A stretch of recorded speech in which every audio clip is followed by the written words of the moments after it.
time and effort and for being with us here today. My name is Salma Sayad, and I'm part of the newly formed Initiative Coordination Office, which is housed at the UNCCD.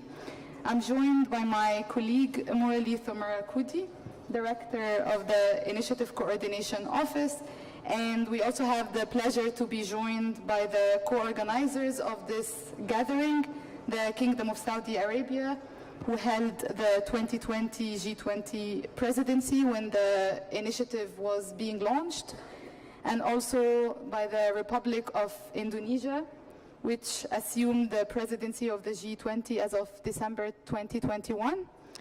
In this session, our four speakers will introduce the initiative as well as the current plans under the Indonesian G20 presidency, followed by an open discussion.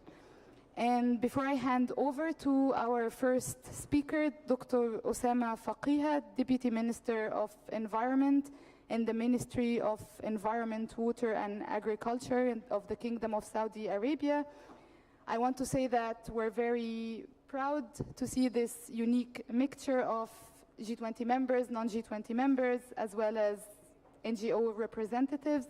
And we really believe that this is a unique chance to have a rich discussion at this early stage of the initiative. Now I'll hand over to our first speaker. We have a recorded statement, and we also have colleagues who are joining us in hybrid format from the G20 Indonesia, from the Secretariat of the Indonesian G20 presidency. So I would ask you that when you're speaking to turn on your mic so that they can also hear you and participate in the discussion. Wael, if you could put on the statement, thank you.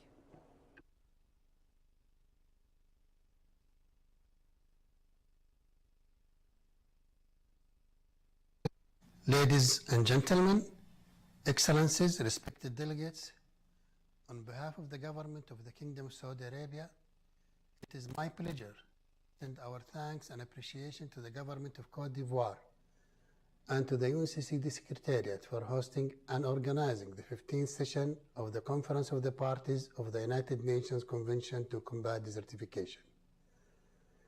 I would like to also thank all delegates for participating in today's side event about the G20 Global Initiative to reduce land degradation and enhance conservation of terrestrial habitats, which aims to strengthen multilateral cooperation to address this global challenge, which have multiple environmental and socio-economic impacts.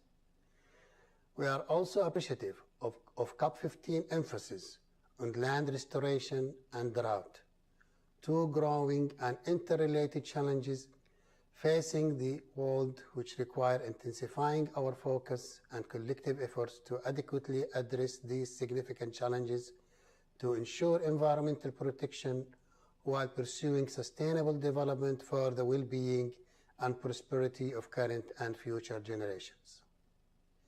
Dear colleagues, the G20 Global Initiative on reducing land degradation and enhancing conservation of terrestrial habitats, supported by G20 leaders in their summit in November 2020 during the Saudi presidency of the group meetings in Riyadh, aims to act as a catalyst to strengthen multilateral efforts worldwide to address the significant global challenge which impacts biodiversity, climate mitigation and adaptation, food security, and socioeconomic well-being of billions of human beings who are impacted by land degradation in various parts of the world.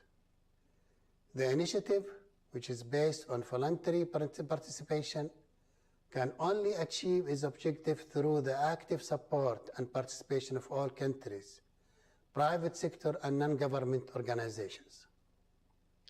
In this respect, we express our deep appreciation for UNCCD Secretariat's exceptional role and efforts in supporting the G20 initiative through establishing the Initiative Coordination Office, which will be instrumental in developing and executing the initiative's plans and activities worldwide.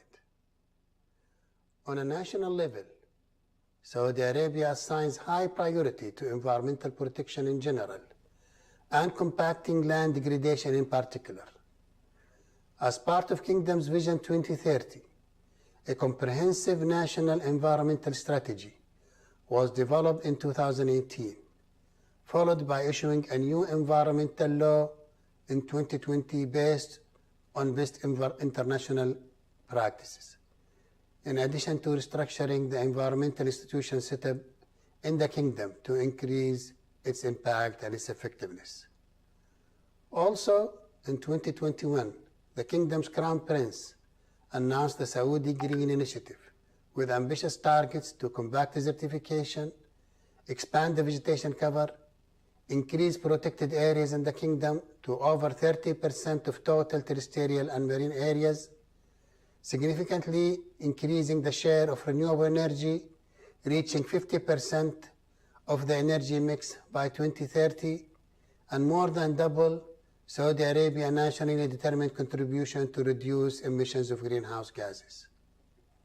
At the regional level, the Kingdom Crown Prince announced the Middle East Green Initiative with ambition to plant 50 billion trees and restore approximately 200 million hectares of degraded lands in Western Asia and Africa through multilateral efforts of regional countries and international partners to yield immense environmental, economic, social benefits to the region and supporting global efforts to address environmental challenges. Furthermore, Saudi Arabia submitted a formal request to UNCCD Secretariat expressing the Kingdom's interest to host COP16, highlighting Saudi Arabia's commitment to be an active participant in the global efforts to combat land degradation.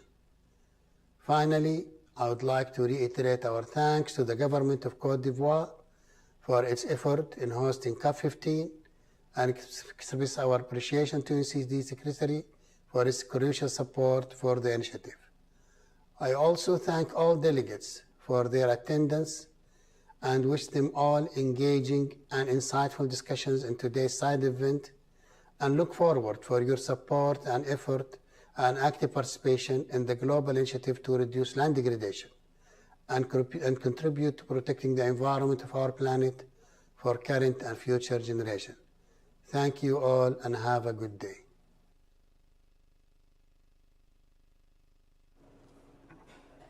I will now hand you over to my colleague Morley, the Director of the Initiative Coordination. Thank you, Salma. Excellencies, ladies and gentlemen, I'm extremely delighted to join you this afternoon, and I want to thank you all for joining this session in spite of the fact that there are many other competing sessions ongoing and you all have a very busy schedule. If you could just put on the PowerPoint, please. I have the PowerPoint. I have recently taken over as the first director of the Initiative Coordination Office based in Bonn. In fact, I started exactly 1 month ago today. But I have been following this initiative for a while and is extremely happy to have had this opportunity to lead this initiative for the coming years. I'm also very happy that I'm joining the panel with the representative from the Kingdom of Saudi Arabia, as well as the Republic of Indonesia, past as well as current chair of G20, who are both instrumental in forming and developing this initiative. So if we could move to the first slide, please. I know all of you who are here need not be convinced about the challenges of land degradation, but for those who are watching this session online, I will just list them broadly. As you know, healthy ecosystems are the basis for survival and sustainability of biodiversity. So without healthy ecosystem, you cannot have biodiversity. Healthy ecosystems are also basis for food security and human well-being. Dr. Osama mentioned that in his speech. land degradation in all its forms is a key force exacerbating biodiversity loss by driving fragmentation and loss of terrestrial habitat. Land degradation threatens significant and increased number of habitats and species around the world. So, major impacts. Next slide, please. And the benefits of land restoration and conservation: food security primarily, biodiversity conservation, but increasingly, land restoration is also having positive benefit on ecosystem-based adaptation to climate change, disaster risk reduction, and cultural and intangible benefits. Now, there have been efforts for decades to restore degraded land as well as forest. I'm just listing some of them. The Bond Challenge, land degradation neutrality efforts at UNCCD, the Decade for Ecosystem Restoration announced by the UN General Assembly in 2019, which started in 2021. The Middle East Green Initiative, which Dr. Sama mentioned. The national initiatives such as the Saudi Green Initiative, which is also being launched now. So it is in this context that the G20 Initiative was announced at the 2020 Saudi Arabia presidency of the G20, which was held in Riyadh. This is the idea is to build upon the existing commitment and restore 50% of degraded land by 2040. That's an ambition, and that's a very, very bold ambition to make. We have time till 2040, but still it's a very bold ambition. Even though it was started under the Saudi Arabia presidency, it is being continued under the Italian presidency and currently is being built upon by the Indonesian presidency, and we will hear more about their plans shortly. Next one, please. As I was reading the ministerial communique and the leadership decision which formulated this initiative, I was struck by the clarity of the language, which is not very common in international fora. The initiative has three objectives. The first one is conserving land and halting habitat loss, fragmentation, and land degradation. The second initiative is sustainable land management, promoting integrated, sustainable, resilient land and landscape management. The third one is land restoration, which is restoring degraded land. It seeks to enhance cooperation between G20 countries, but also between G20 and outside. So even though it's called a G20 initiative, it is not only meant for the G20 countries. That's very important. And it seeks additional voluntary commitment from participating countries to raise the ambition in this respect and contribute to SDG 15, in particular target 15.3. Next one, please. In terms of activities, which has been specified in the ministerial communique which defined the initiative, there are three broad set of activities. The first one is to establish like a global hub on restoration-related information so that good practices from anywhere can be showcased. It can act as an information sharing hub for participating countries, G20, non-G20, but also all stakeholders, the government, private sector, academia, community. It fosters collaboration between actors, and this data is to be shared voluntarily. There is already so much data and information existing in IUCN, in the World Conservation Monitoring Center, with private sector. We'll bring it all together in a common information sharing hub. The second activity is active engagement with private sector as well as civil society. This is to outreach and promote investment, link investors to initiatives, encourage involvement of civil society, and mobilize general public to the cause of land restoration, habitat conservation, and achieving this big ambition. And the final set of activity will be sharing knowledge and building capacity. And this is where there's going to be huge effort, not only for G20 countries, but also non-G20 countries. There's already a lot of capacity building activities happening within the G20 countries, maybe some bilateral activities, but this initiative make it possible for the entire world to take advantage of the capacities within G20, but also in other institutions. One of the ideas which we are currently discussing with the government of Indonesia, which has tremendous expertise in peatland restoration, is to see how that expertise can be made available to the world, to every other country which has peatland restoration needs, and also, of course, peatland restoration expertise. So how do we bring all the peatland expertise together, and then how do we project it to the world where they can all benefit from it? And the idea is to use not only the conventional classrooms, but also all the modern possibilities of projecting into probably 1 million people in the coming 10 years. So that's the level of ambition which we are thinking about. Next slide, please. To give some idea about how this will be achieved, as Dr. Osama mentioned, an initiative coordination office will be established in UNCCD in Bonn, which has a mandate of coordinating this initiative and then preparing periodic report. And this will be attached to UNCCD, but this will not be conducting the activities of the UNCCD. And this will receive its strategic guidance from a steering committee. And I'm very glad that a number of steering committee members are here today. Next slide, please. Next slide, please. The steering committee consists of all interested G20 members. Already 15 members have nominated their steering committee members. This week, we are meeting other delegations and encouraging them to nominate their steering committee members. The steering committee will have members from UNCCD, FAO, as well as UNEP. Non-member countries could also be part of the steering committee, so long as they are interested in the initiative. And we could also have other institutions that contribute to the work. So it is not an exclusive club, but as inclusive as possible. Next slide, please. Currently, we are in the process of planning the activities in detail.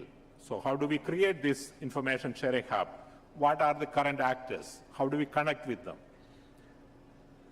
How do we find out what are the global best practices? As you know, the Decade for Ecosystem Services, Restoration, have already made a global call for flagship initiatives, and they have received close to 100. We'll be reviewing those. We'll also be making continuous call out for new examples. We'll have a targeted private sector forum, maybe in association with the World Economic Forum, on land restoration and conservation. We'll work with the civil society in multiple forms. And finally, as I mentioned, we plan to have massive capacity building efforts. This is my last slide. As I mentioned, we have just started our activities. Currently, the G20 Initiative Coordination Office is myself and Salma, but we plan to scale it up rapidly, and very soon we will have our detailed strategy as well as an activity plan, and by August 2022, we hope to have our first steering committee meeting and externally launch the activities. In the meanwhile, we are working with the government of Indonesia on whatever activities they are conducting. Thank you, and I'll be available for questions. Thank you, Morali. Thank you. We're also pleased to have with us today a message from the Indonesian G20 presidency. We have a recorded statement from Pak Sigit Relanturo, who is DG of Environment, Pollution and Degradation Control in the Ministry of Environment and Forestry in the Republic of Indonesia. And Pak Sigit Relanturo is also co-chair of the Environment Deputy Ministers Working Group in the Indonesian G20 Secretariat. This will be, he will take you through the proposed plans of the Indonesian G20 presidency that is related to land restoration, specifically peatland and mangroves. And this will be followed by a statement by Ibu Dia Mortenisi, who's DG of Watershed Management and Forest Rehabilitation in the Ministry of Environment and Forestry in the Republic of Indonesia. Welcome. Yeah, thank you.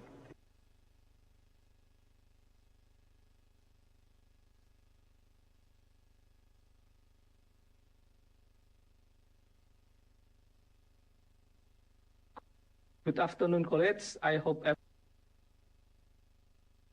everyone remain in good health and safe. Allow me to introduce myself. My name is Sigit Reliantoro, Director General of Environmental Pollution and Degradation Control, Ministry of Environment and Forestry, Republic of Indonesia. Under the Indonesian G20 presidency, I have the honor to be one of the chair for the G20 Environment Deputies Meeting and Climate Sustainability Working Group, EDM-CSWG, Indonesia 2022. Allow me to convey our Minister's warmest regard, wishes for a strengthened cooperation and collaboration between Indonesia and everyone here throughout and beyond Indonesia G20 presidency.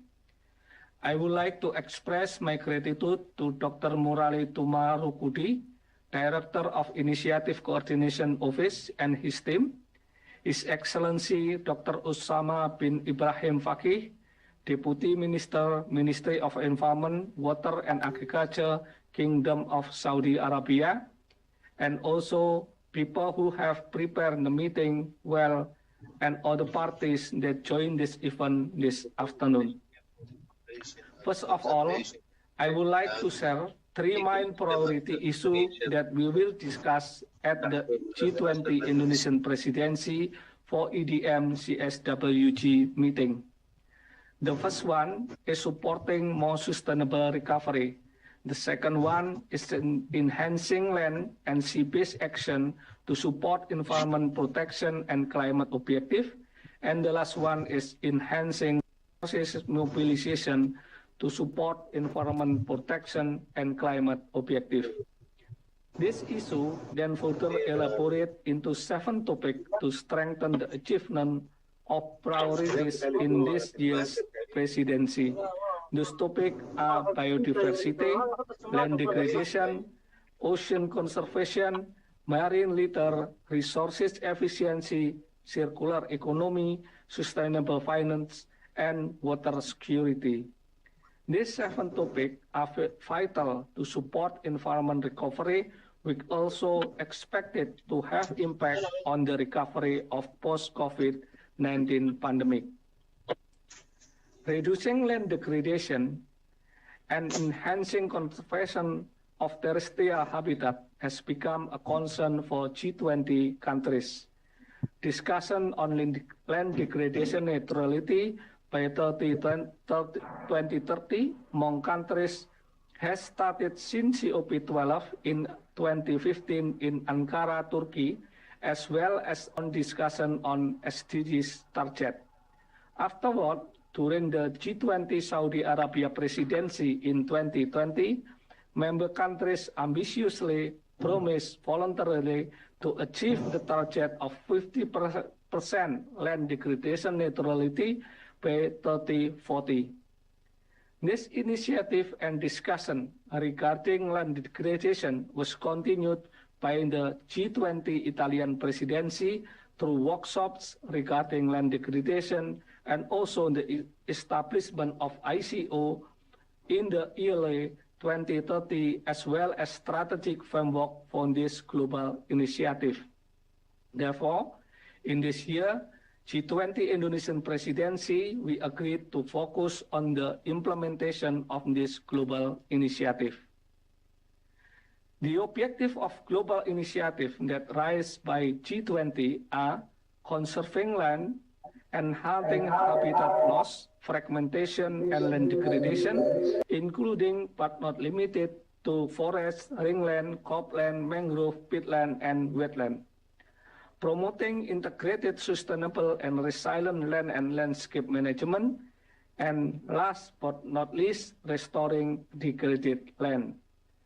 The global target of land restoration in 2040 is indeed ambitious, and the G20 member countries have agreed on the global initiative to reduce land degradation during the Saudi Arabian presidency, that is to build on progress made during the Italian presidency.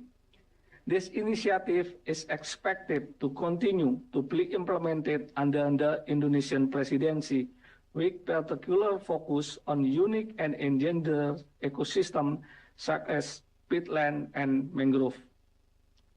Peatland are important for ecosystem service. They provide, among others, the provision of biodiversity, water, biomass resources, and food, and the regulation of water quality and quantity, including flood control. Peatland also important for carbon storage and sequestration.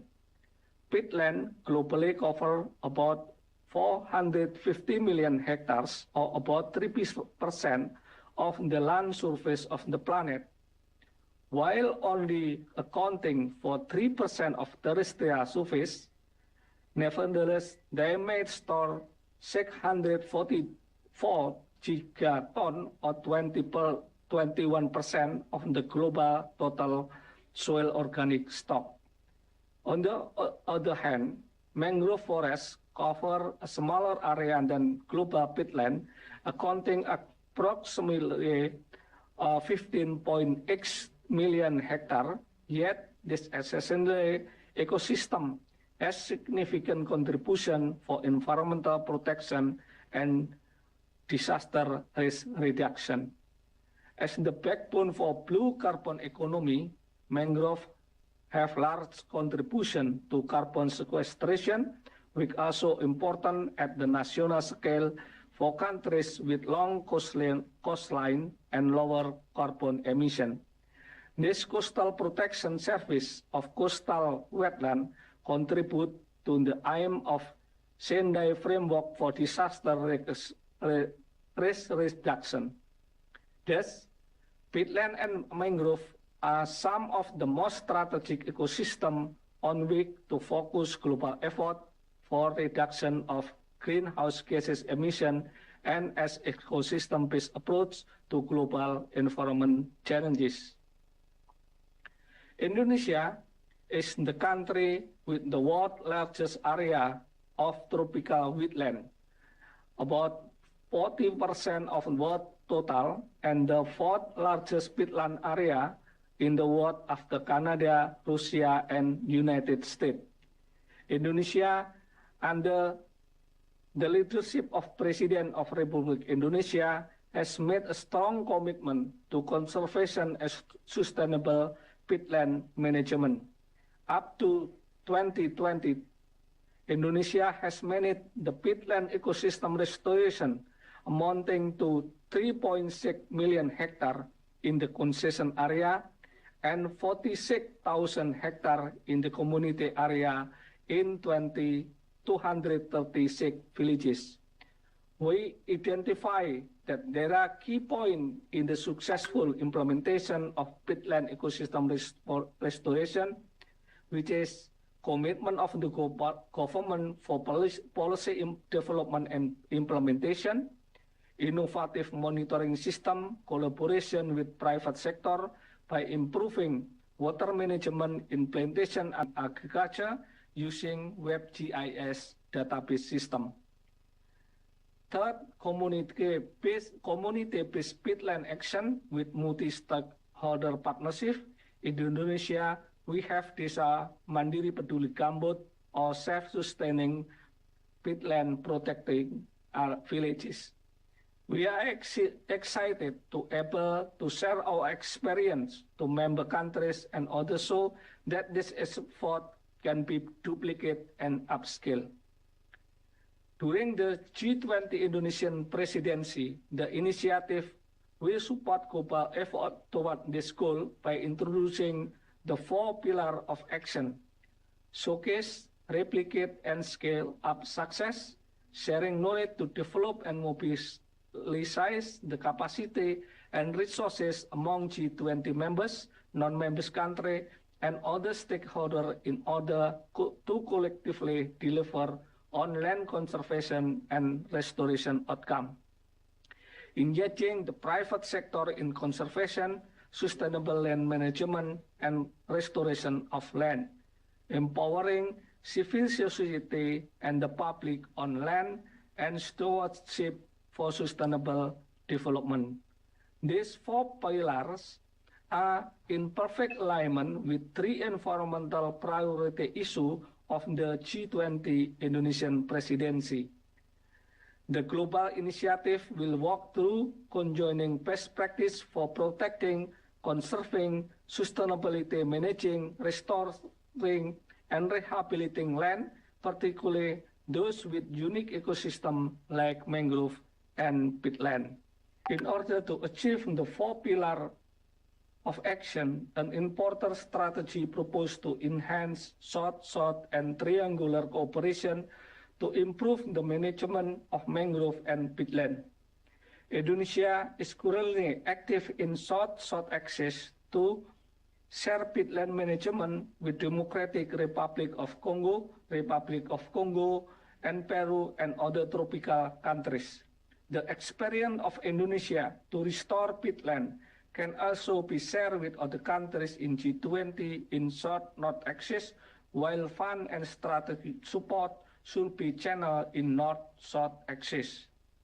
Furthermore, the G20 Indonesian presidency is aiming to develop a global knowledge platform and exchange network for learning and exchange experience and best practices in undertaking and upscaling restoration around the 4 pillars of action. In strengthening the implementation or upscaling peatland and mangrove restoration into broader scale, we are preparing a workshop as side event of the 2nd EDM CSWG in June.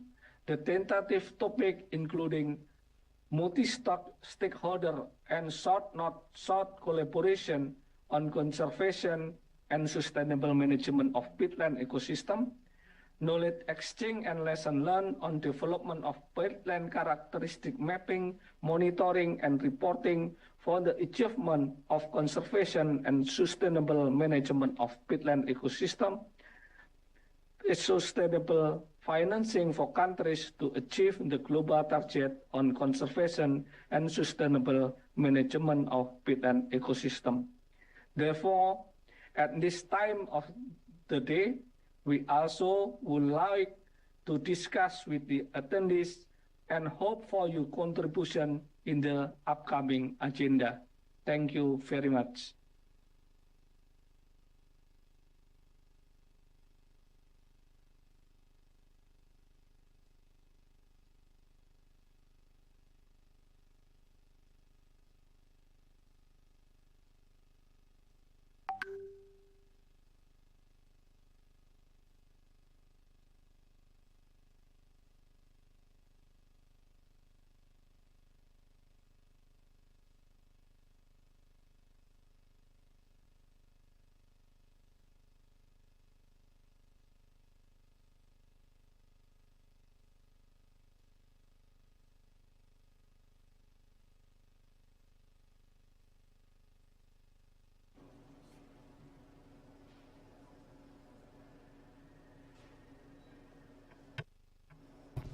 Yeah. Thank you, El. So before I hand you over to our next speaker from Indonesia, I just wanted to say that we're very grateful to the Indonesian presidency for the continuation on the land issue and for keeping this issue as a sub-priority on their agenda this year. And of course, we're also grateful to the Kingdom of Saudi Arabia for introducing land as a sub-priority on the G20 agenda. Ibu Dia, the floor is yours. Thank you, Sharma. Good afternoon, ladies and gentlemen. It gives me a great pleasure to be with you all in this side event to discuss G20 Global Initiative and reducing land degradation, enhancing conservation of terrestrial habitats. Ladies and gentlemen, referring to Mr. Reliantoro mentions, it is very important to recognize that land degradation is happening in all types of ecosystems, not limited on peatland and mangrove. In fact, the majority of degraded land is on dry land ecosystem. Therefore, it has been ensured that the initiative will cover ecosystems other than peatland and mangrove. Nationally, Indonesia has made a strong commitment to restore degraded land and limited on peatland and mangrove, but on all ecosystem by launching Recording in volume progress. net sink carbon 2030. Our volume net sink carbon by 2030 is constructed on the base of our experiences and knowledge in implementing policies and international cooperation for the last 7 years with regard to forest fire, peatland management, permanent moratorium for new license in primary forest and peatland, land and biodiversity conservation, forest and land rehabilitation, community participation, and law enforcement. Regarding to achieve volume net sink carbon by 2030, we have a massive accumulation of experiences in land and forest rehabilitation program involving various stakeholders and local communities, as well as international cooperation. Indonesia's targets of forest and land rehabilitation is very massive. There are 108 units of watershed that should be restored, 15 lakes priority, 65 reservoir, 100 water springs, considerable disaster-prone area, fire-prone area, and degraded land located in 34 provinces. Further, Indonesia is committed to address deforestation and land degradation by issuing government regulation number 26/2020 on forest rehabilitation and reclamation. Moreover, Indonesia is going to revise its National Action Program for combating land degradation for 2021 to 2030, which is aimed to accelerate and strengthen forest and land rehabilitation efforts and achieve zero net degradation in 2030. And in addition, Indonesia established Peatland and Mangrove Restoration Agency in 2016 to accelerate restoration program for about 2 million hectares of peatland and 600,000 hectares of mangrove ecosystem. Indonesia has proven that implemented rehabilitation program on all types of ecosystem bring economic resilience, create green jobs, raises incomes, and increase food security. It helps biodiversity to recover and improves massive atmospheric carbon sequestration. So, it has to be ensured that the initiative will cover ecosystems other than peatland and mangrove. Ladies and gentlemen, I would like to end this brief intervention by ensuring that a successful implementation of the global initiative demands conjoining with existing efforts and initiatives while striving to avoid any duplication of efforts. Therefore, it is imperative to reach out all stakeholders to be hand in hand and to mobilize all resources to be in the same direction toward land rehabilitation. We believe G20 and UNCCD are two powerful entities that can make up a very strong forces to realize this. Thank you.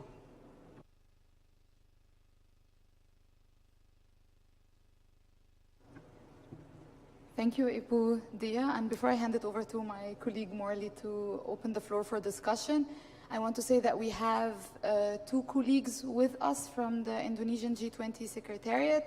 They're connected on Zoom.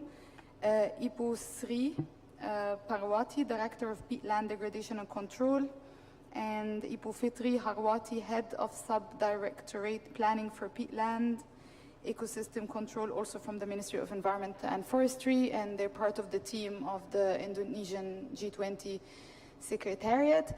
And I also see that we have one of our steering committee members here, Anna Louise. So I want to say that I also wanted to thank the previous G20 presidency, Italy, for providing continuation on the initiative and bringing us here. Thank you, Italy. Morelli?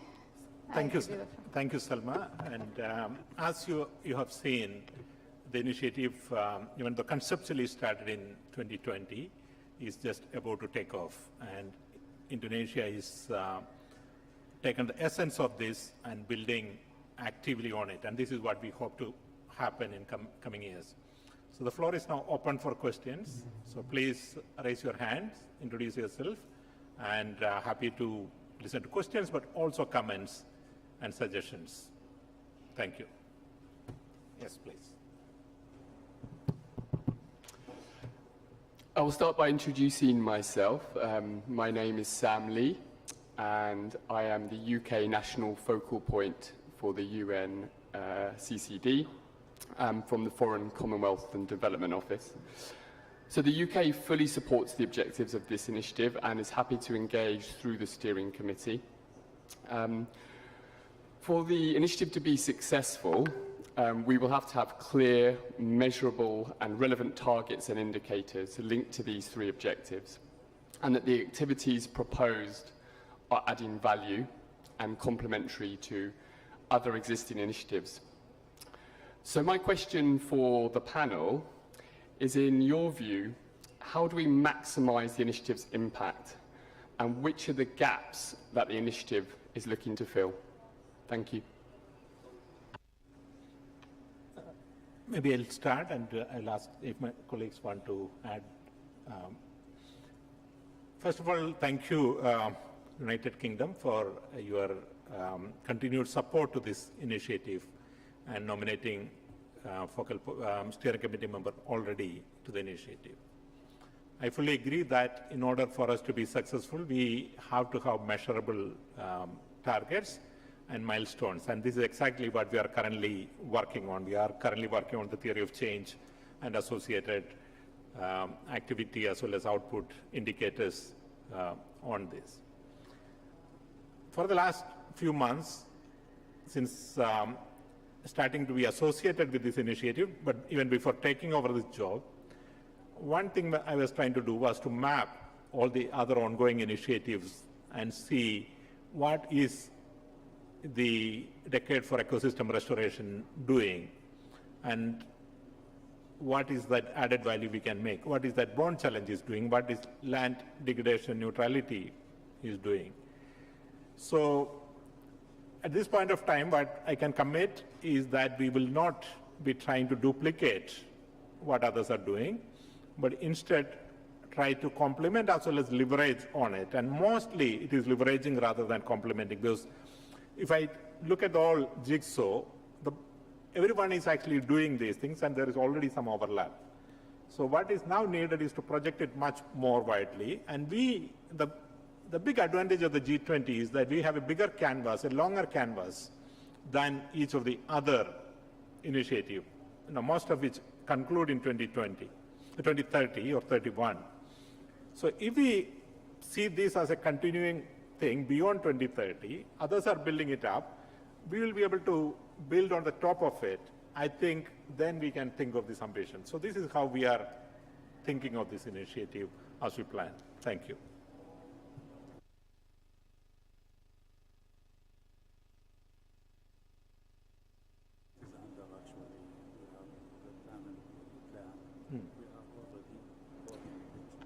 And I also want to add that we're going to have, hopefully maybe by September, the first convening of the steering committee, for which we, of course, will present what we have, and we look forward for guidance and Yeah. direction. So the first round of strategy document, we are consulted with the steering committee members, and the detailed plan is being made. And by September, when we have the first steering committee meeting, we will have the targets and indicators ready. Thank you. Any other questions or comments? Yes, please. Thank you, sir. If I'm not mistaken, if I got it right, the question was from our UK focal point was on how to maximize the impact. Okay. To me, I think one way to maximize the impact of this initiative is to target the heart of the problem, the underlying problem of land degradation, which is maybe very local in nature. We all realize that land degradation is actually an impact itself, impact of more upstream problem. Probably the most important one is poverty. So I think in order to be this initiative to be impactful to the maximum is to consider that root of the problem of the land degradation. It is one of this is poverty. So it must be designed in such a way that the activities will provide solution to that root of the problem, and then impact on land rehabilitation and follow. So that's just what came into my mind after the question from our colleague from the UK. Thank you, sir. Thank you, sir. If you could just introduce yourself so that we can record. Yeah, I'm from there. Introduce? Yeah, Which country? Indonesia. Indonesia as well. Okay, thank you. Sorry. Yes. Okay, good afternoon. My name is Blondel Sirenu. I'm coming from Cameroon. What I realize, we civil society in Africa, is that during this kind of convoy, we talk a lot, and we are really tired about speaking. We would like to moving forward to the real and concrete action. We have already put in place a lot of activities in our town, in our country, in our village, in our community, and we already have a result. When we are here, we're just looking for some support to amplify what we are already starting doing. How this initiative is going to do that? Thank you. Thank you. Coming from the civil society, that's exactly the type of question which you should be asking to a panel like this. This initiative itself is not a funding mechanism. That's not what it's supposed to be. But what it hopes to create is awareness about all this local initiative which is ongoing and all the other resources which are available through various forums, and how do we connect the two together. So if we can get the type of initiatives you are presenting into some sort of a local, regional, global marketplace where people can, based upon whatever reasons they have, it could be a carbon offsetting, it could be corporate social responsibility, it could be poverty reduction, as the colleague from Indonesia mentioned, and then reroute that resources. I think that would start to create scale. This week I met with a delegation from the Nature Conservancy, and who are, conventionally they are a conservation organization, and you would not expect them to be very active in, let's say, in other domains, but they are starting a new initiative on linking conservation and agriculture and going to the root of the problem and trying to work with the farmers, look at their technologies and how do we support them so that we have a win-win situation. So this is the type of thing which we are hoping to do with the initiative. Thank you.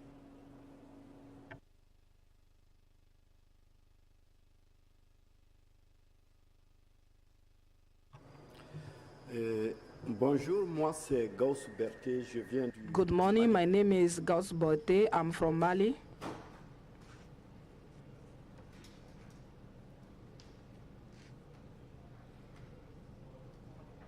We don't have interpretation, but if maybe someone Hello? is bilingual and could interpret. Okay. Merci. Je peux aller? D'accord, donc je disais que je viens du Mali, comme mon prédécesseur vient de souligner tout de suite. Et nous parlons beaucoup par rapport à cette question de protection de l'environnement. I'm saying that I'm coming from Mali, and as the next speaker said, we're talking a lot when we arrive in this kind of conference. Il y a un sérieux problème par rapport à l'engagement des États. There is a main problem that we are facing is the engagement, the state engagement. Il y a beaucoup de conventions et de traités et beaucoup de conférences qui ont été organisées, mais nous peinons à avoir des actions concrètes. There is a lot of treaties and conventions that have been signed, but it's really painful to have a concrete action on the field. C'est un plaidoyer que je lance à l'endroit du G20 par rapport à la paix dans le monde. How we call that? I lost my word. Okay. It's a request I'm making to us. Advocacy. Okay, there's a. Can you repeat, please? There is advocacy. Yes. Il y a un plaidoyer que je lance à l'endroit du Okay, is an advocacy that I would like to launch. I would like to send it out to the G20 pour les questions de paix dans le monde. for the question of goodness or feelingness, something like that. Toutes les initiatives que nous allons faire dans un contexte d'insécurité sont vouées à l'échec. All the projects that we are going to do, I didn't get you well. Toutes les initiatives The initiative que nous allons lancer that we will undertake in a context of security we are going to launch in a context of insecurity. est vouée à l'échec. in the context of insecurity cannot be a success. So it is important that G20 motivate G20 states toward the peace, to adopt peace. A peace. Pour la réussite des initiatives For the success of the initiative in the context of the fight against land degradation. Restoring land and others. L'autre élément, c'est Another la lutte contre la pauvreté. element is the fight against poverty too. Is the fighting against poverty. Parce que la pauvreté, c'est Because poverty is a key element in terms of the degradation and drought. Is also a key element in the land degradation. Et ensuite, And l'engagement next, politique. we have political commitment. State And should be the next committed. one is the state engagement. It's really important that state engage in the process. C'est une contribution que je This is a contribution that I wanted to make and an advocacy that we want to make. I think the Merci. colleagues from Indonesia also mentioned the importance of addressing the root issue, which is poverty, and which is then causing land degradation, which then enhances poverty and put into a vicious spiral. As I mentioned, I was reviewing the landscape of land degradation as well as the instruments which are currently in place, and also the initiative. The one which all of you are probably most familiar with is the Great Green Wall, which is being planned for maybe a decade. But there is a renewed interest in it, and my understanding is that billions of dollars have been pledged, though not actually spent. There is now funding available in Green Climate Fund, as well as GEF, again, both for poverty reduction as well as land degradation and climate change adaptation type of work. So while we may not have enough resource to solve every problem in all parts of the world, certainly there is resources available. So it's not complete lack of resources. In many situations, it is how do we connect the local problems to the various funding sources available. And as I mentioned, this initiative is really not about providing that funding. But what this initiative is very clear, and it is a separate pillar of activity itself, is to work with the civil society, to give them voice, give them platforms where they can raise this issue locally as well as globally. And this is where we hope we can do for you. Thank you.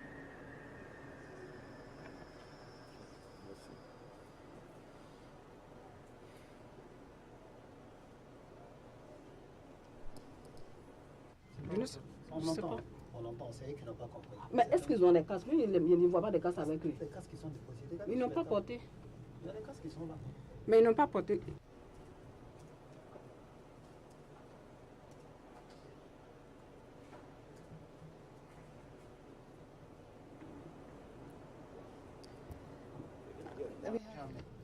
Thank you, Salma. Merci beaucoup, Madame Salma. Donc, cette initiative n'est pas un soutien financier. Donc, ce que je comprends, c'est que vous voulez connecter la société civile dans les partenariats. Je voudrais savoir de manière concrète, quand je vais retourner à la maison, je veux avoir quelque chose à dire à ma famille, à mes amis qui rencontrent tous ces problèmes. Qu'est-ce que vous allez faire de manière pratique avec la communauté et la société civile? Je pense que le problème clé ici, c'est d'identifier le problème, que nous identifions ce problème de la dégradation des terres et d'avoir des ambitions pour la restauration. Since 2020 and even before, Bond Challenge started in 2010. So what you can mention to those whom you meet is that there is a renewed commitment in the global community, the G20, the biggest economies in the world, and they are seized of this problem among the many other problems which they also have to handle. They have identified this as a key issue, and resources would be deployed, which means continuing to support the existing initiative, but also doing more activities. So this can be sure. Now, will it translate to funding coming tomorrow under this initiative? No. But will it lead to change in due course? Yes. This is as much as I can commit at this point. Thank you. We can conclude. So before we also have, okay. Yeah, I mean, thank you very much. I'm Hermias Betamariam from the World Agroforestry ICRAF Nairobi, and then I would like to really congratulate the G20 to come up with such a strong initiative to consider land degradation and restoration into account, which is really wonderful. And then I'm quite sure you are going to also take lessons from failures from previous restoration projects and the successes from previous projects, so that we will try to achieve our intended outcomes with reasonable probability. And then because I've heard a lot of places in this convention, taking landscape restoration as a simplistic way, because you plant trees here, you restore this much area. So I think it would be really interesting. We are looking forward to see a very exemplary lessons from this initiative, because being new, being fresh, being well financed within the G20, and I think there will be enough experience to be shared to the non-G20 countries. And then I hope it is going to be happening, and then really I would like to wish you success in doing so. And then, yeah, that's that I would like to say, and then I think I wish you all the best with an implementation of the initiative. Thank you. Thank you. My colleague from ICRAF has been involved in drafting the strategy, and I want to thank ICRAF for that intervention.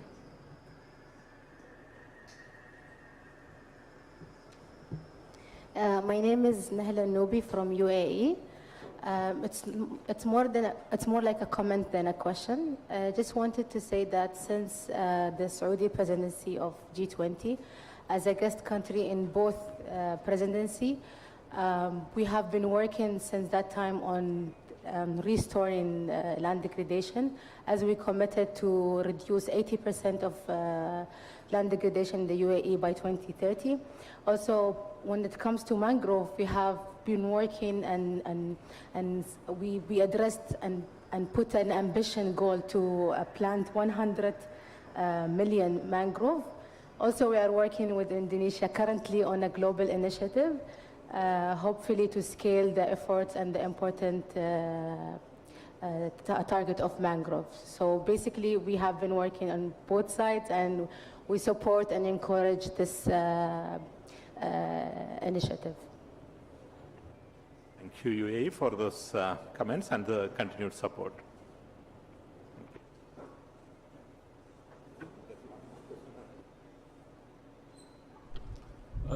Good morning, everyone. I'm coming from Djibouti.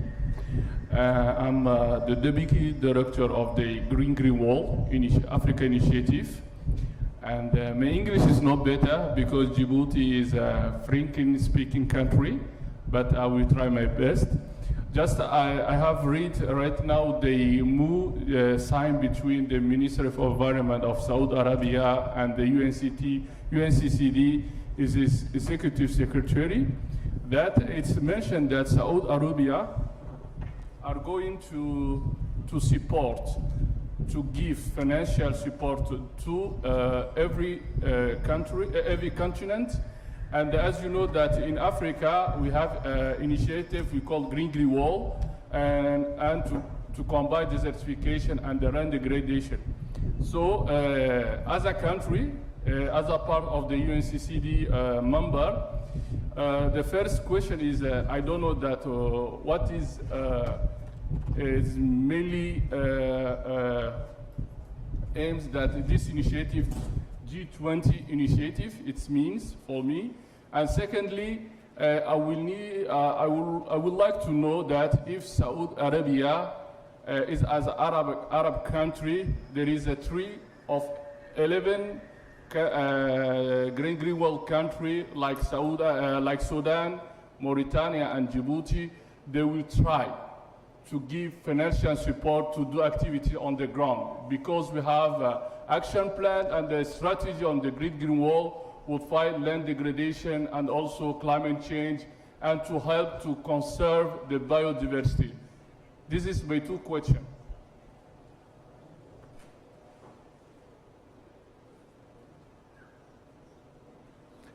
Thank you, colleague. To answer the second question first, as you know, the Saudi Arabia is currently working on what we call a Middle East Green Initiative. There was a reception on this the other day, and where they actually defined how they are going to work on this. I think Dr. Osama mentioned some of the elements of that, so many billion trees, so many countries, and so on. So clearly, Djibouti is part of that, and you can definitely work with the government of Saudi Arabia. And the plans are currently being worked on. So as the plans are being developed, certainly Djibouti would be able to benefit from that. On the specific aspect of the UNCCD one, I am actually not familiar what exactly you are referring to, so maybe we can pick it up bilaterally and understand what is the specific action you are referring to. But in terms of what G20 would do to Djibouti, that's I can answer. As I mentioned, even though this initiative is started by G20 countries, it is not an exclusive club which support each other. So it's G20 between each other, but also G20 and non-G20 countries. So in each of the 4 pillars, be it showcase and share, be it work with the private sector, be it supporting civil society, be it sharing and capacity building, there is a room for every country and also all stakeholders in every country. So it's not only government, but also academia, private sector, civil society. So hopefully there will be opportunities for us to work together and engage. And we'll, starting maybe in a couple of months, the website will be up and we'll be able to give you more specific information. Thank you. Okay. Yes, please. Yes, please. Yeah. Oui, merci. Je viens de Tchad. Thank you. I am from Chad. Hello. Can you hear me?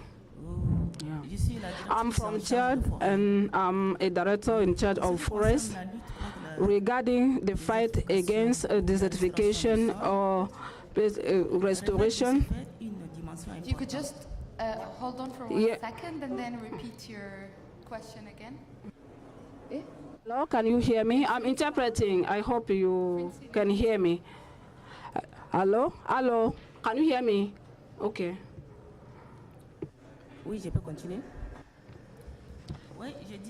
So I was saying that the fight against desertification is really important. The leaders, when we look at the management of water and the soil. Regarding my country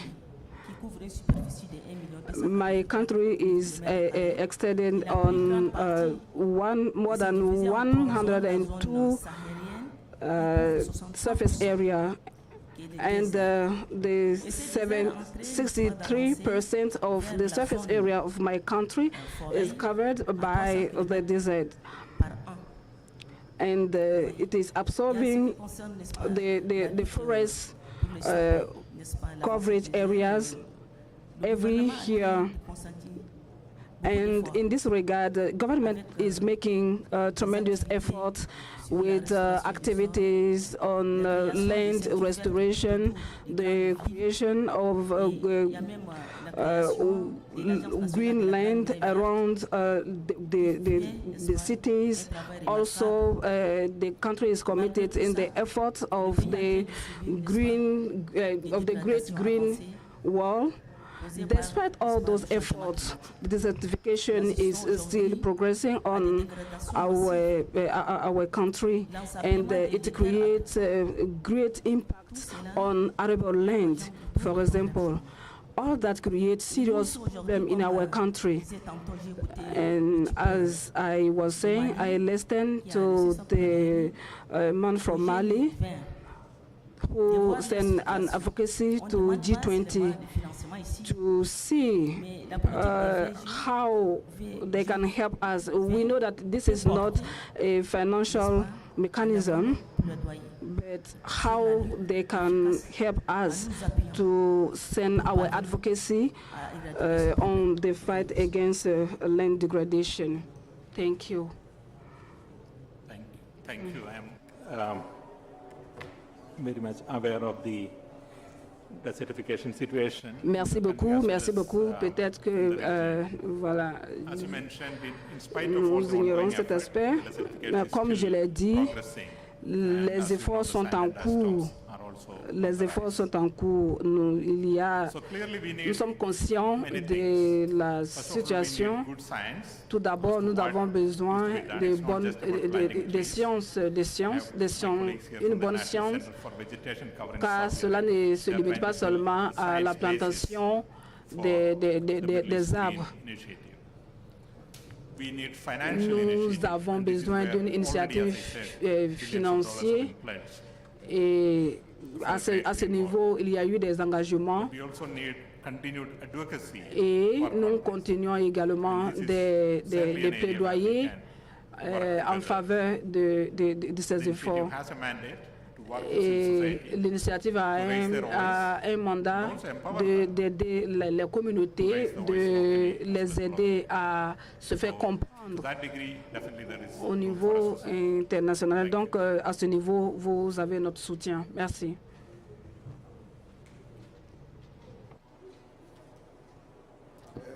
Good afternoon. I am, bonjour. Je suis Monsieur Mohamed.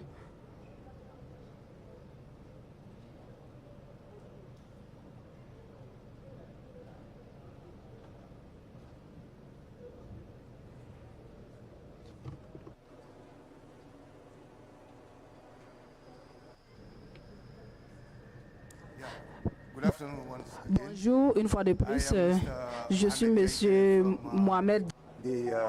The Gambia, West Africa. we are also involved in participatory mangrove restoration and then management. So I want to ask my sister from Indonesia 2 questions. That since they are involved in mangrove restoration, how are they doing it? Are they doing it with the communities or they are doing it with the private sectors? And if they are doing it with the communities, how do they ensure that whatever they are doing with the communities in terms of mangrove degraded land restoration stays as, the property of those communities that are involved in the job? And then the second question is, what are their, in their plans to ensure that the communities, apart from planting the mangroves, they also gain some enterprises like oyster collection and then as well as beekeeping, so that at least they will be deterred from the cutting down of the mangroves for the other purposes, but at least they will have other livelihood enterprises that they will tap from the mangrove forest cover. Thank you very much.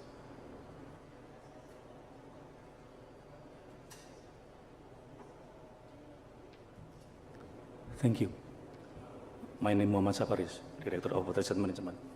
According to your mention, I would like to answer that at the beginning, we make a mangrove, one-made mangrove. We identify the degraded mangrove ecosystem, and after that, we map social condition in the field. And after that, we overlay degraded mangrove map with socio-economic map. And we identify a possibility to involve people, local people in the field. And we also develop public-private partnership in improving degraded mangrove ecosystem. It is relevant with COP13 recommendation in China that we have to conduct a transformative project via public-private partnership. I think it is very important and to ensure that rehabilitation of mangrove in degraded mangrove ecosystem will be success. Thank you.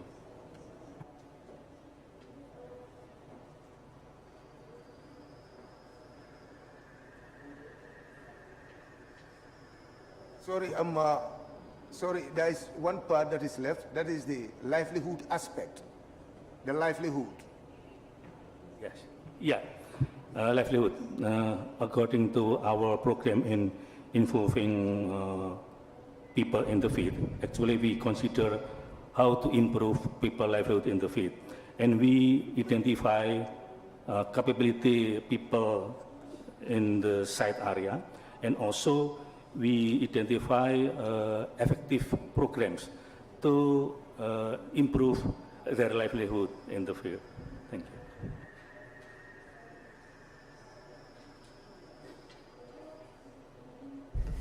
Thank you for giving me the floor. My name is Eun-Sik Park from Korea Police Service. As a part of the G20 member, Korea is very happy to be part of this initiative. I'd like to provide one very short comment.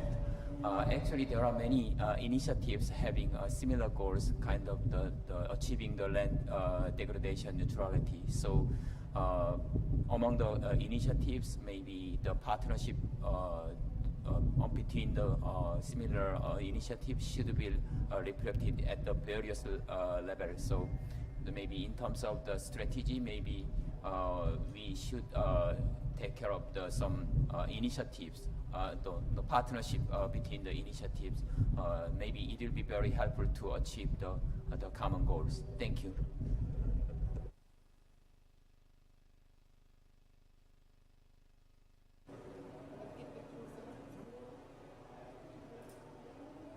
Thank you, Korea, for your supportive comments. And we are very familiar with the support the Korean Forest Service has been providing around the world. My last job, I used to work in Afghanistan, and the Korea Forest Service has been supporting restoration of degraded land there. So there's a lot to learn and share. Thank you.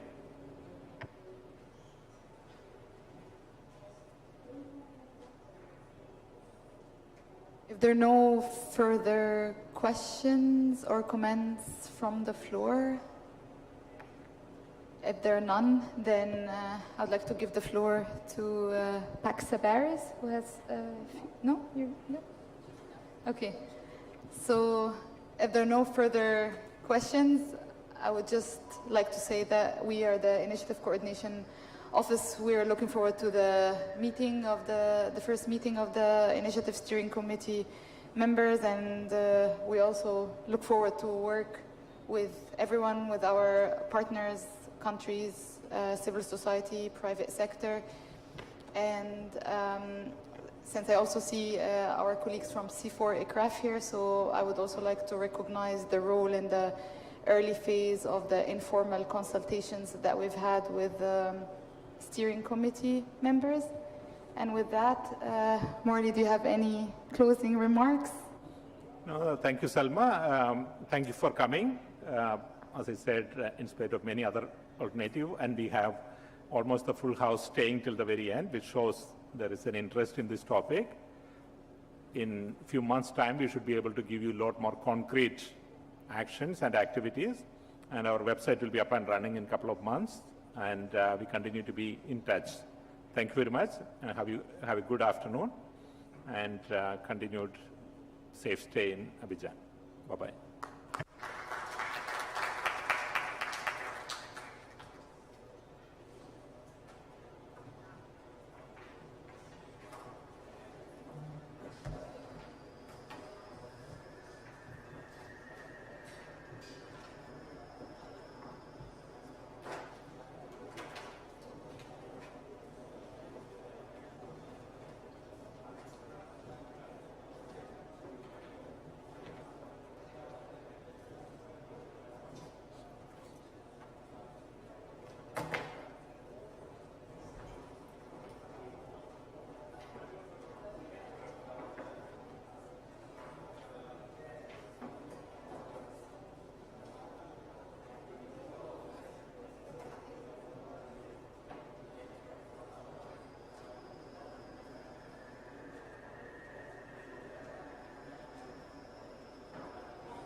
Recording stopped.